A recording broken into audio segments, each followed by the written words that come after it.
Olá, pessoal. Sejam bem-vindos à nossa aula número 7 sobre aprendizado de máquina. Mais especificamente, nessa aula, iremos ver sobre regressão logística. Se vocês bem lembram, nossas últimas aulas foram todas focadas primeiramente no Perceptron, que utilizava uma função de ativação do tipo degrau, e uma função de perda, vamos chamar assim de 0, 1, né? Ou acerta ou erra. E depois a gente evoluiu o Perceptron para o Adaline, cuja função de ativação é uma função já linear, né? E a atualização dos pesos já é feita via gradiente descendente. A gente explorou bastante a ideia do gradiente descendente, inclusive na última aula aí, mostrando como essa ideia das derivadas parciais funcionam dentro da biblioteca do PyTorch. Tá? Então, já nessa aula, agora nós vamos ver uma função de perda que ela é melhor para se fazer classificação. Né? Essa função de perda, primeira função de ativação, em conjunto com o somatório dos erros médios quadráticos, né, a função de perda MSE, ela é boa para fazer regressão linear, regressão no sentido estrito da palavra, onde a gente quer prever um valor no domínio dos números reais. Mas quando a gente quer fazer uma classificação, aquela função de perda MSE não é tão bacana. Tá? Ela vai ter diversos problemas que a gente vai comentar mais para frente. No lugar disso, agora nós vamos usar a entropia cruzada, ou cross entropy. Okay?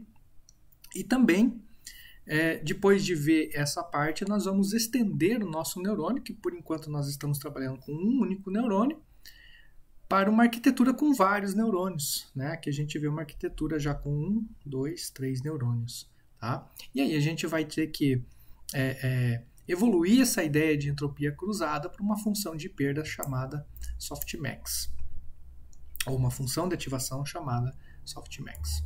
Ok? Então é isso que a gente vai ver nessas aulas daqui para frente. Então nós temos alguns tópicos aqui que a gente vai cobrir. Nessa aula especificamente vamos falar de regressão logística, vamos falar da função de perda, que aqui é o nosso log likelihood, e vamos falar aí da regra, né? Da regra de atualização para essa função de perda, para essa função de ativação, ok? Que a gente chama esse modelo, na verdade, a gente chama de regressão logística, embora não seja um modelo de regressão, ele seja mais usado para classificação. Esse logístico aí é um termo que é um pouco... no fim da aula nós vamos ver de onde sai esse termo logístico aqui, para ficar mais claro. Tá? Então, a primeira parte, o que é regressão logística?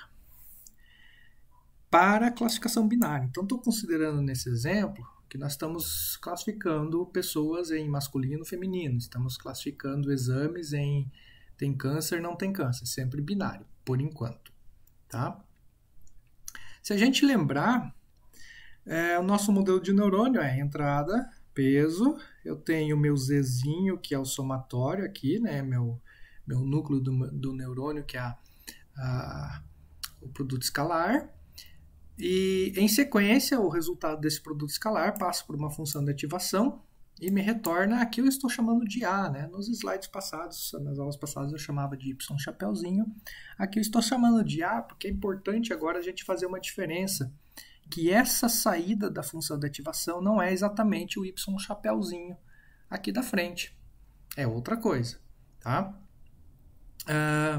Então, como eu já comentei, em Adaline, a função de ativação era a função identidade. Então, entrava Z, né, para uma dada entrada Z, a função de ativação cuspia o próprio Z. Tá? E, também para o Adaline, a função de perda era o MSE, que é o somatório dos erros quadráticos aqui, né? Então, é A menos o Yzinho, então o predito menos esperado elevado ao quadrado, soma, e aqui o N é o número de amostras aqui, então é erro médio quadrático, né? Ok? Então, essa era a arquitetura, para quem não lembra. Tá? O que nós vamos fazer é mudar justamente esta função de ativação, que antes era uma função linear, entrava Z, saía Z, para uma função de ativação do tipo logística sigmoide, dada por esta equação aqui. Ok? Essa equação aqui nos modela este tipo de comportamento. Então, vocês vejam que agora não é mais uma função linear, né? Vamos achar o desenho da função linear. Não é mais uma função linear, ok? E sim agora uma função que a gente chama de sigmoide logística, ou simplesmente logística. O que me diz essa função de ativação? Vejam que para a função linear, a minha ativação era qualquer número nos domínios dos reais. Para a função logística, a ativação vai de 0 a 1, independentemente do valor que entra aqui. Certo? Então, valores ali provavelmente maiores que 6 ou menores que menos 6 vão ter uma ativação ou de 1 ou de algo extremamente próximo a 1. Aliás, para valores abaixo de menos 6, a ativação vai ser valores próximos ou iguais a 0. E para valores maiores que 6, a ativação vai ser valores iguais ou maiores que menos, ou muito próximos ou iguais a 1. Tá? Já quando a minha entrada, o Z, aquele somatório meu de pesos vezes entrada der 0, a minha função de ativação aqui ativa meio, ok? 0,5, que é o nosso limiar aqui para fazer uma decisão, ok? Tem duas formas de escrever a função, então tanto essa forma como essa aqui são válidas. Tá? Esse parâmetro Z ele pode... tem algumas versões aqui, inclusive, dessa função que podem ser controlados, né? Então, você controla o grau de inclinação dessa curva aqui, ok? Eu vou mudar aqui do Acrobat, vou para o navegador, que o Acrobat está com um probleminha de renderização nesse slide. Então, a gente tem que aquela nossa saída de produto escalar e bias, passando por uma função de ativação, a gente pode chamar aquilo de uma hipótese. E aqui o importante é que já entra um outro conceito. Conceitos muito importantes que a gente já viu do ponto de vista matemático aqui para as redes neurais. É o conceito de álgebra linear, né? Algumas coisas de álgebra linear são bastante importantes. Os conceitos de cálculo diferencial também são bastante importantes, que a gente viu ali álgebra linear, no caso, para algumas transformações aqui de multiplicações de matrizes, propriedades, né? Cálculo diferencial para a parte do gradiente descendente, né? As derivadas parciais e tudo mais. E agora a gente começa a entrar num outro conceito matemático, que são as probabilidades, que advém lá da estatística, né?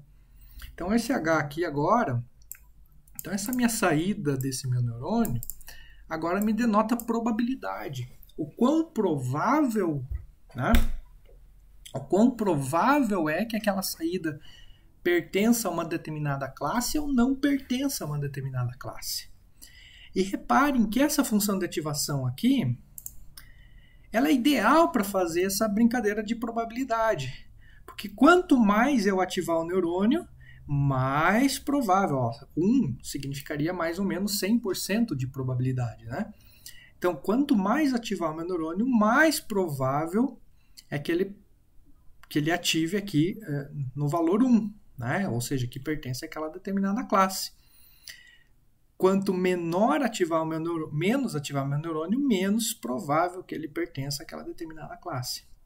E uma ativação nem tão positiva e nem tão negativa, algo aqui no meio, me dá uma probabilidade de 50% de pertencer à classe da direita e 50% de depender da classe da esquerda. Tá? Enquanto que uma ativação aqui em torno de 1 me dá uma probabilidade mais ou menos de 70% de pertencer à direita e, obviamente, o restante 30% de pertencer à esquerda. Tá? Então, essa função aqui, agora ela me traz uma noção de probabilidade. Então, é um outro conceito matemático, né, de uma outra área das ciências básicas que é trazido aqui para dentro de redes neurais. Ok? Então, esse conceito de probabilidade a gente pode expressar dessa forma aqui, ó. Qual a probabilidade de ser da classe y dado o vetor, né, de características x? Então, para ser da classe 1, a probabilidade é dada por h de x, e para ser da classe 0, a probabilidade é dada por 1 menos h de x. Ou seja, se eu tenho 80% de ser classe 1, eu vou ter 100 menos 80%, ou seja, 20% de ser da classe 0. Né? É o complemento, sempre o complemento da probabilidade.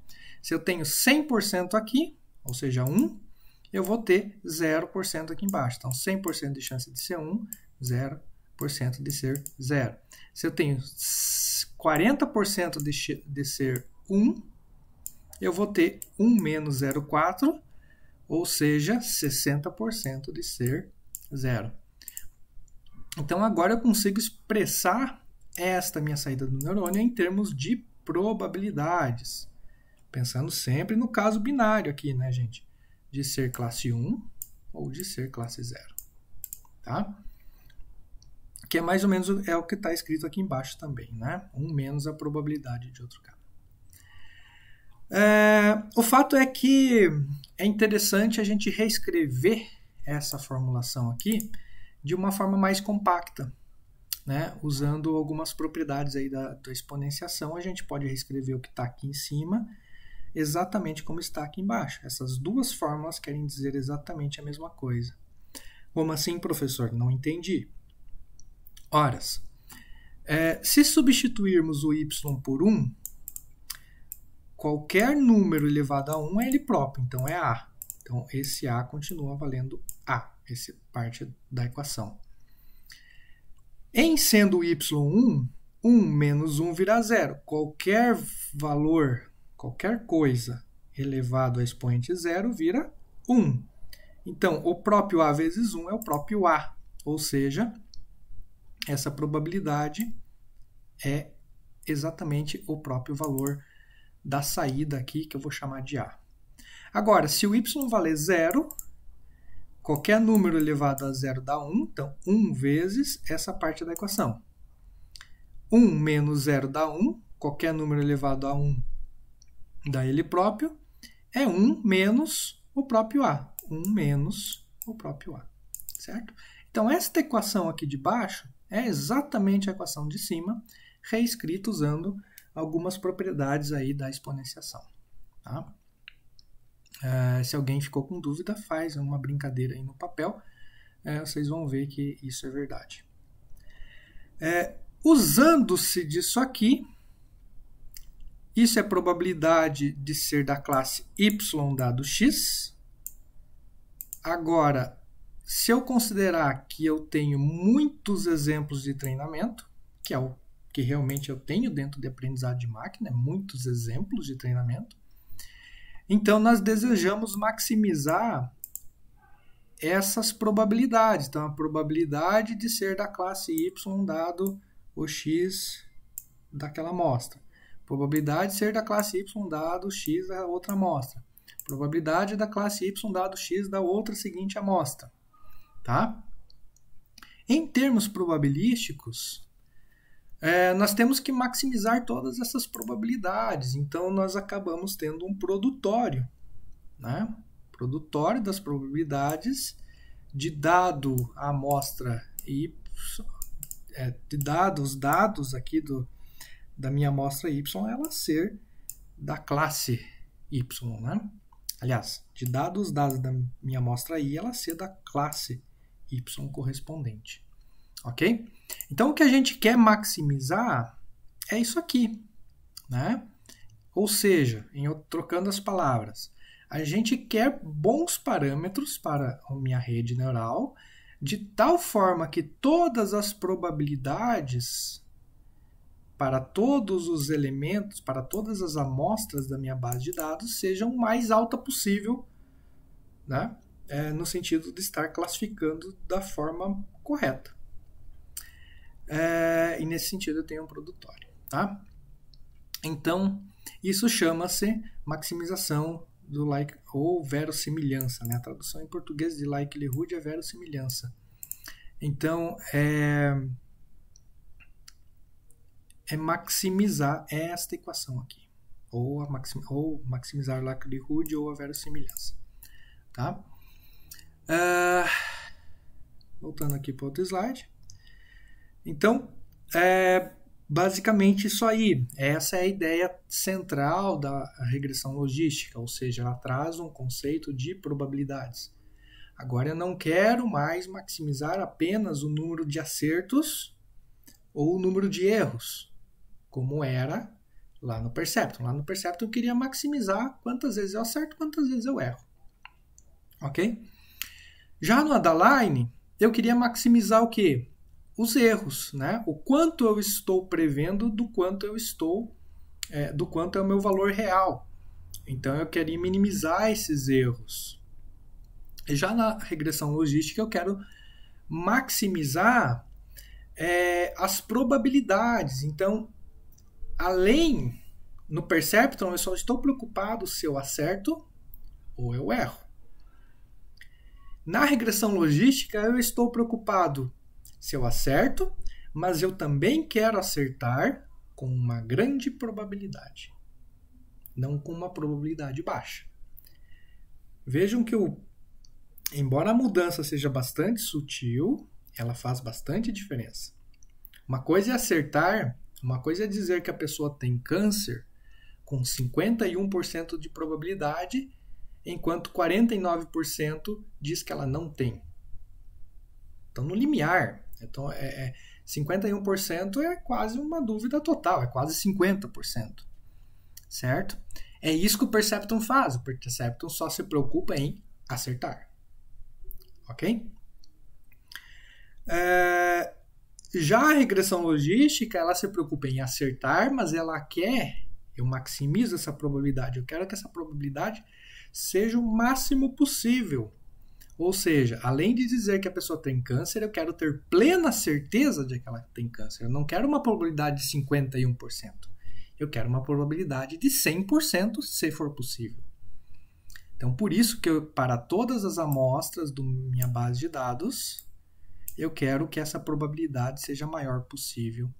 Né? E como eu estou fazendo para todas as amostras, lá pelas regras da probabilidade, eu acabo tendo um produtório.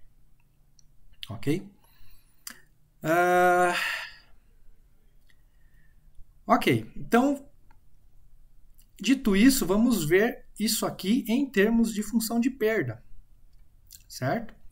Por quê? Se eu quero maximizar isso, eu tenho que ver esse likelihood numa perspectiva de perda.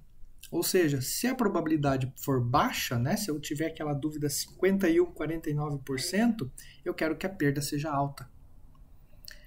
Agora, se a probabilidade for alta, ou seja, eu tenho 100% de certeza que for câncer e 0% que não é, eu quero que essa perda seja pequena. Então, para isto, basta que a gente abra essa equação, ok? Esse produtório de probabilidades. Então, é o produtório de dados parâmetros do meu sistema, dadas as entradas do meu sistema, eu classificar com uma classe y qualquer. Utilizando-se daquela equação, deixa eu pegar aqui nesse slide, utilizando desta equação reescrita de forma mais compacta, vejam que se eu substituir o A pela função de ativação vezes o Z, que é o nosso somatório, né? Ou seja, o meu A aqui, na verdade, representa o meu H, né? A função de ativação, e aqui é o meu Z. Tá? Então, eu teria o quê? Eu teria A elevado a Y, vezes 1 menos A, vezes 1 menos A, elevado a 1 menos Y, elevado a 1 menos Y. Única diferença aqui que eu tenho o subscript I, porque eu estou pensando que eu tenho que maximizar isso para todas as amostras. E o nosso produtório na frente. Ok? Então, nada mais é do que eu reescrevi esta ideia de probabilística aqui de trás para uma ideia probabilística levando em consideração n amostras e apenas abrir o meu A, né, que era a saída da função de ativação dado a entrada Z, para essa equação um pouquinho mais aberta. Né? Então, não fiz modificação nenhuma, a princípio, só uma manipulação matemática. Todavia, na prática, é mais fácil a gente maximizar o log dessa equação. Nesse caso, é o log natural. Por quê? Porque um produtório é um problema. Vamos pensar assim, ó, no 100 vezes 100 vezes 100 vezes 100. Supondo que o meu n aqui vá até 2000. Cada vez que eu faço 100 vezes 100 vezes 100 vezes 100 vezes 100, eu tenho um problema numérico aí, né? Vai chegar um ponto que meu float, meu double, não vai suportar essa probabilidade, né? Porque eu tenho muitas vezes aqui dentro, certo? Uma forma de resolver isso é jogar tudo isso aqui na escala log, tá? É jogar tudo isso aqui na escala log. Como é que ficaria, então, esta função log likelihood aqui na escala log? Muito simples. O produtório na escala log vira um somatório. O y que está expoente desce. O que está aqui embaixo vira log alguma coisa. Então, vira log do termo. Log do termo que está aqui embaixo. A equação de vezes vira uma equação de mais. O termo que está expoente cai para baixo, um menos y. E log do termo que está aqui dentro. Log do termo lá dentro. Certo? Só apliquei ali as propriedades da escala log para transformar essa equação de cima de um likelihood normal, com produtório, para um log likelihood que é expresso através de um somatório. Matematicamente, quer dizer a mesma coisa. Tá? Eu só estou trabalhando numa escala agora logarítmica. Mais ainda, mais conveniente ainda, é, em vez de maximizar esse cara aqui, minimizar o negativo daquele cara. Por quê? Porque daí eu tenho a chance ou a oportunidade de usar o gradiente descendente, né? O negativo do gradiente descendente. Eu acabo caindo no mesmo patamar. Senão eu teria que usar o gradiente ascendente, não descendente. Então, quando eu coloco o menos aqui e tento minimizar essa equação, acaba sendo equivalente, mas acaba sendo, de um ponto de vista de redes neurais, mais fácil de usar, porque eu já estou querendo minimizar alguma coisa e a ideia toda da rede neural é baseada nisso. Tá?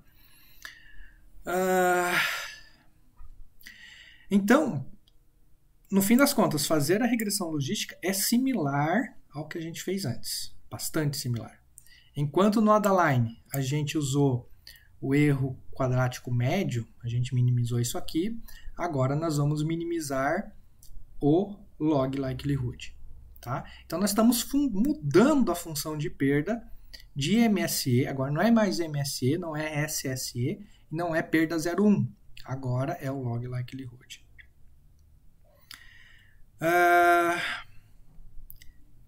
A diferença é que nós tentamos maximizar o log likelihood, mas que é, no fim das contas, a mesma coisa que minimizar o log likelihood. Numericamente é mais estável. Tá? Maximizar o likelihood, que é a mesma coisa que maximizar o log dele, que é a mesma coisa que minimizar o negativo do log likelihood, né? Que é conveniente, pelo que eu já falei, né? A gente continua usando o gradiente descendente em vez do ascendente. Ok? Então, como é que a gente faz o treino disso aí? Como vocês podem ver, a derivativa da função sigmoide, lembro que lá atrás, o que a gente fez? Isso aqui era derivada, ela entrava naquelas derivadas parciais, esse erro, né? a gente vai ter que colocar aquele erro que agora é determinado por essa equação aqui, também naquela brincadeira das derivadas parciais. Né? Então agora aquelas derivadas parciais, principalmente aquele primeiro termo da regra da cadeia, que era dado por esta equação aqui, agora vai ser dado por esta equação aqui. Tá? O fato é que a função sigmoide ela tem algumas características bastante interessantes. Né? A derivativa dela é uma. O que a gente consegue ver aqui? Se eu traçar uma tangente, vocês vão ver que a tangente aqui ó, sempre cresce, certo? Cresce positivamente e depois a tangente começa a decrescer até que um ponto que ela fica nula. É isso aqui que é a derivada, né? Então cresce até um ponto que ela fica exatamente vertical, aqui praticamente é o ponto máximo de inclinação dela, né? Aqui é 0,25 e depois a inclinação dela começa a decrescer de novo. Então, inclinação sobe, inclinação começa a descer. Sobe, desce, descer. O que nos dá quase que uma normal. Né? Bastante interessante essa propriedade. Uma propriedade que acaba aparecendo aí em outros métodos. Tá? O fato é que a gente está aqui incumbido de certeza. Né? Isso aqui é bacana, ó, porque o slope aqui da nossa tangente nos demonstra o quanto, na verdade, eu tenho que alterar esse peso em caso aquilo esteja errado ou correto. Né? Então, se eu estou aqui no zero, certo? E eu acertei, eu tenho que alterar pouco o meu valor. Já se eu estou no meio, eu tenho que alterar bastante o meu valor, né? Em termos de 0,25 de alteração. Aí. Por quê? Porque aqui no meio significa justamente aquele caso onde eu tenho muita dúvida. Como assim muita dúvida? Significa que eu tenho aquela decisão, 49% para ser homem, 51% para ser mulher, 49% de ter câncer, 51% de não ter câncer. Quando eu estou no meio, é justamente o ponto onde eu tenho muita indecisão. Por isso, a alteração dos meus valores lá, a alteração dos meus Ws, quando da ativação de algo próximo a 0,5 é a maior possível, né? Onde o gradiente dá a maior alteração possível. Já quando eu tenho certeza de alguma coisa, é onde eu tenho o menor nível de alteração. Né? Quanto mais certeza eu tenho, seja para um lado ou para outro lado, menor é o nível de alteração que eu faço em cima dos meus pesos. Tá? Então é mais ou menos isso que a derivada está informando para a gente nesse caso aqui do log likelihood. Ok? Aqui é um outro gráfico que demonstra mais ou menos o que eu quis falar antes. Né? Caso o meu y seja 1, né? Minha saída seja 1, jogando o y nesta equação aqui embaixo e variando-se o nosso a, né? O nosso função de ativação de z aqui, eu vou ter a seguinte situação. Se o meu y for 1, e eu tenho 0 probabilidade de que ele seja 1, então a minha perda é muito grande. Meu loss é muito grande. Certo? Logo, implica que eu tenho que fazer bastante alteração nos meus pesos. Já quando o meu y é 1 e eu tenho muita certeza de que ele é 1, então eu altero pouco. Já quando o meu y é 0, né? E eu ativo muito para o lado do 1, então eu tenho muito erro aqui, né? Muito erro. Ao passo que quando y for 0 e a ativação for próxima a 0, eu tenho um erro muito baixo, porque eu tenho bastante certeza, né? Ou seja, quando for 0 eu espero que ative aqui, quando for 1 eu espero que ative aqui. Certo? Porque quando for 1, quero que ative o valor 1 na saída da função. Quando for 0, quero que ative 0 na saída da função de ativação. Tá? Então, a depender do que eu plugo no y, eu tenho. Então, se eu esperava que saísse 1, mas saiu 0, minha perda é grande. Quanto mais próximo do 1 sai, menor a perda. Se eu esperava que saía 0, mas saiu 1, minha perda é grande. A perda vai diminuir quanto mais próximo de 0 sair. Tá?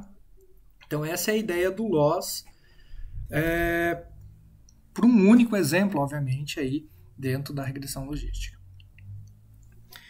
Se a gente fazer toda aquela brincadeira de regra da cadeia, das derivativas parciais, né, que a gente fez lá com a Adaline, a gente vai chegar nessas expressões aqui, né, abrindo a perda, né, em função dos parâmetros W é igual a perda em função da saída da função da ativação, a saída da função da ativação em função do somatório, somatório em função dos Ws. Se a gente abre cada termo, o primeiro termo é o que vai ser bastante diferente, porque essa derivada diz respeito a esta equação aqui. Tá? Tem bastante livro que provam, né, se vocês quiserem achar a prova. A derivada da função da ativação em relação ao z é este termo aqui. A derivada do z em relação ao w a gente já viu que é o próprio o próprio x. Né? Se a gente plugar este cara aqui em cima, né, a vezes 1 dá o próprio a vezes a dá ao quadrado, então anula a parte de baixo, sobra a menos y. Então a derivada do meu loss em relação a z é o próprio a menos y, plugando com o x, a menos y, x. Lembrando que esse a aqui é mais ou menos equivalente àquele meu y chapeuzinho. Ou seja, no fim das contas, essa minha derivada da função logística é extremamente parecida com o Perceptron e extremamente parecida com a Adaline, que é valor previsto menos valor real vezes a entrada que eu estou querendo verificar, ou o conjunto de entradas se for um mini-batch. Né? Se vocês bem lembrarem, né, é exatamente isso aqui que está nesse slide. Né? Então, esse gradiente é previsto menos valor previsto, valor real vezes x, obviamente vai ser o negativo, e aí eu acabo plugando, né? Como eu estou no negativo gradiente, novo peso igual ao peso antigo, mais neta vezes a variação do meu peso. Tá? Ou seja, a regra de atualização, por incrível que pareça, por incrível que eu tenha mudado, olha quanta coisa eu mudei aqui. Eu mudo a função de perda, ok? Eu mudo a função de ativação do neurônio. Essa função de ativação do neurônio ela tem um outro olhar do ponto de vista probabilístico, diferente do Perceptron, que é acerta ou erra, diferente do Adaline, que é minimize os erros. Agora eu quero maximizar a probabilidade de todo mundo, ou minimizar o negativo dessa probabilidade, né? Mas, por incrível que pareça, a regra de atualização e o loss acabam sendo exatamente, né? Nossa regra de aprendizado é exatamente a mesma, tá? O que é bastante interessante, né?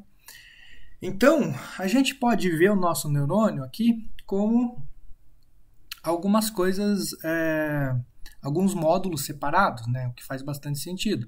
Entrada, peso, somatório, né? O nosso produto escalar, a saída da função de ativação, mas a saída da função de ativação não é exatamente a classificação, certo? A classificação eu vou fazer depois. Eu tenho que fazer. Se a saída da função de ativação for maior que 0,5, por que isso? Se saída da função de ativação, aqui, ó, for maior que 0,5, eu classifico como 1, classe 1. Se for menor que 0,5, classe 0. Ok? Então veja que a saída da função de ativação não é exatamente a classificação. Ela é apenas a saída da função de ativação. Então eu tenho que plugar mais um pedacinho aqui, né? O meu Y chapeuzinho, que é realmente agora minha classe que eu estou querendo fazer a previsão. Vai ser 1 se a saída da função de ativação for 0,5 e vai ser 0 se for, obviamente, menor ou igual.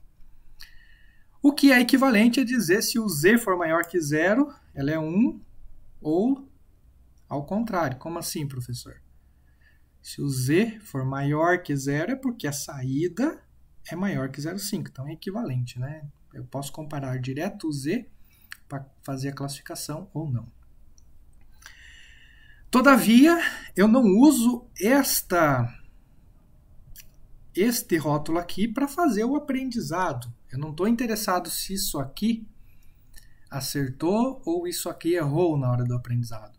Eu estou interessado em quanto sai da minha função. Eu estou interessado basicamente no meu A aqui, né? Tá? Então, essa parte de classificação a gente pode pensar como uma parte separada, né? Que converte os valores saídos aqui da função de ativação em classes, né? Em labels das classes. Se o label foi corretamente predito ou não me importa. Isso não é usado. O que é usado é a probabilidade dele ser corretamente predito. Uma coisa está relacionada à outra, né? Mas eu não uso o sim ou não como era no Perceptron. Aqui eu uso apenas a probabilidade. Eu quero que essa probabilidade seja o máximo possível. Se ele está acertando ou está errando, não me importa. Tá? Não é que não me importa, né? Mas ao passo que eu maximizo a probabilidade, eu também maximizo o acerto, no fim das contas. Ok? Então é mais ou menos por aí que funciona a regressão logística. Em termos daquele termo logits, né? Ele é bastante usado em Deep Learning. Então o termo logist ele se refere aos net inputs do último neurônio, então é o que sai lá do último neurônio. Em estatística ele lembra os log odds. Em regressão logística, os logistas são naturalmente o que sai do produto escalar, considerando bias, obviamente. Porque os log odds nada mais é do que os logaritmos dos odds, né? Então, o odds é aquela probabilidade, né? Se eu tiver a probabilidade de um cara ser 80, o outro vai ser o contrário, vai ser apenas 20, né? Então, o logit, na verdade, é apenas a inversa da função logística. Tá? Então, essa é a função logística, essa é a função logit. Elas são relacionadas, apenas é o inverso uma da outra. Tá? A teoria acaba levando do logist para a função logística e ao contrário também.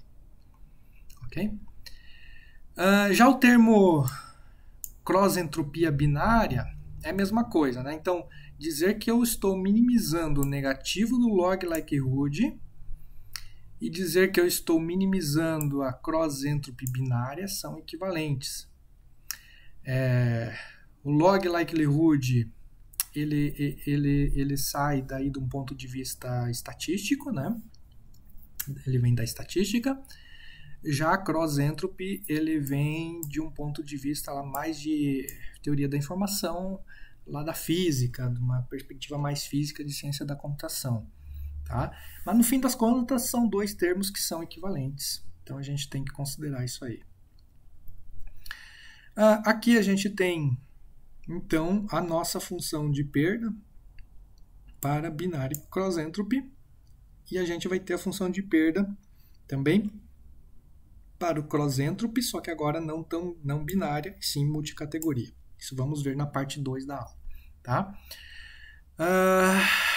Então vamos dar uma olhada na implementação de como isso aqui seria implementado. Tá? Tem a implementação aberta aqui. Deixa eu só reconectar no notebook. Fazendo os imports aqui, naturalmente, como vocês já devem ter brincado. Conectando ao drive. abrindo o dataset, aqui está tudo junto, então toda aquela parte de abrir o dataset, de fazer um shuffle no dataset, né, fazer a mistura das amostras, e a parte de plotagem, onde eu ploto os pontos da base de dados de treino e da base de dados de teste. É sempre bastante importante avaliar tanto os resultados em treino e os resultados em teste. Tá? Nós vamos ver isso aí mais para frente. Aqui tem uma implementação de baixo nível da regressão logística, ou seja, sem usar aquela ideia das bibliotecas mais avançadas. Eu não vou passar essa parte aqui na aula, vou deixar para vocês analisarem, tá? Mas é aquela ideia de fazer a da-line from scratch, fazer a da-line usando a biblioteca do PyTorch. Aqui é a regressão logística from scratch, vamos chamar assim, tanto é que eu faço aqui ó, o produto escalar na mão, faço o cálculo dos gradientes na mão, né? E faço a atualização dos gradientes tudo na mão, né? Mas vou pular direto, já na parte aqui de baixo, para uma implementação usando aí um alto API do PyTorch. Então, como é que eu faria a regressão logística nesse caso? Crio no construtor, né? Então, Super Logistic Regression. Crio um neurônio do tipo linear, ok? Só para ficar igual com a implementação de cima, né? Porque na implementação de cima a gente iniciou os pesos com 0. Essa parte aqui a gente iniciaria com 0. Numa aplicação real a gente não inicia tudo com 0. A gente inicia com valores randômicos baixos. Tá? Então eu tenho que compor o meu neurônio. A minha parte forward é a parte neurônio linear, que é até o somatório ali, né? Até o nosso Z. E plugando no fim a função sigmoid, que já está pronto dentro da biblioteca Torch. Então, calculo Z, joga na função Torch, eu tenho os logits, no fim das contas.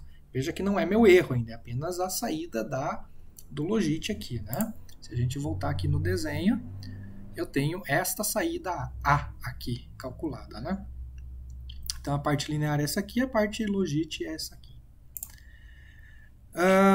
Instancio o objeto, né? Então, Logistic Regression, Features 2, Device, se eu quiser jogar para GPU, etc. Escolho o otimizador, estocástico gradiente descendente, que a gente está usando até agora. Defino uma função para calcular a acurácia. Perceba que essa função é a parte. Então, aonde as probabilidades forem maior que 0,5, retorne 1, se não, retorne 0. O que eu estou fazendo? Esta parte aqui. Aonde a probabilidade for maior que 0,5, retorne 1, se não, retorne 0. Certo? Então, essa acurácia aqui é justamente que vai transformar a saída da função de ativação em uma classe 1 ou classe 0, né? Binário. Estou jogando aquelas minhas variáveis para um tensor. Estou usando o meu Model 2 aqui, né? Estou chamando essa regressão logística de Model 2. Estou chamando o meu Model 2, passando as entradas. Com esta saída, estou calculando o erro usando a cross entropy, o F, né? Da meu pacotinho F, binário cross entropy, passando Alt, que é a saída do meu modelo, e passando o Y, que são os valores reais aqui do Y-train. Ok?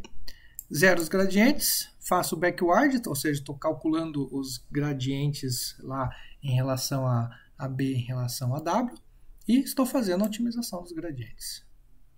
Né? E aí eu repito, né, para várias épocas, no caso. Né? Aqui a parte só de log, né? A parte do log, o que eu estou imprimindo aqui? Estou imprimindo a acurácia, né? Então uso aquela função lá de cima para calcular a acurácia e para poder imprimir. E também calculo aí os erros dados pela binary cross entropy, né? Se eu rodo isso aqui, eu vou ter este resultado, né?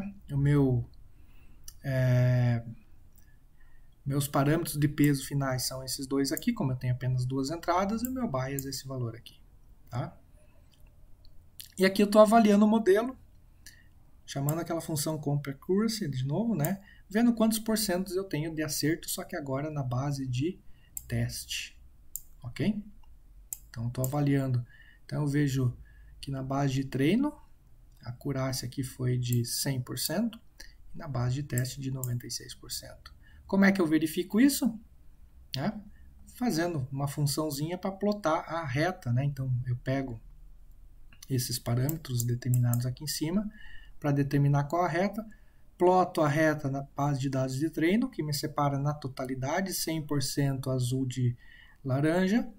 Já na base de dados de teste tem um azulzinho que acaba ficando lá do laranja, por isso dos 96%. Tá ok, gente?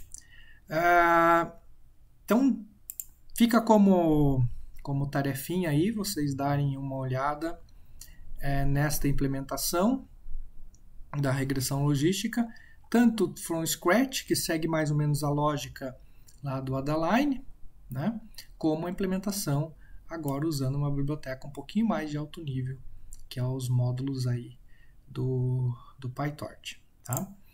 Na próxima aula, então, a gente evolui um pouquinho essa ideia, adicionando a ideia de multiclasse. Né? Então, até agora a gente fez sempre classificação 0, 1, né? O masculino, feminino, tem doença, não tem doença.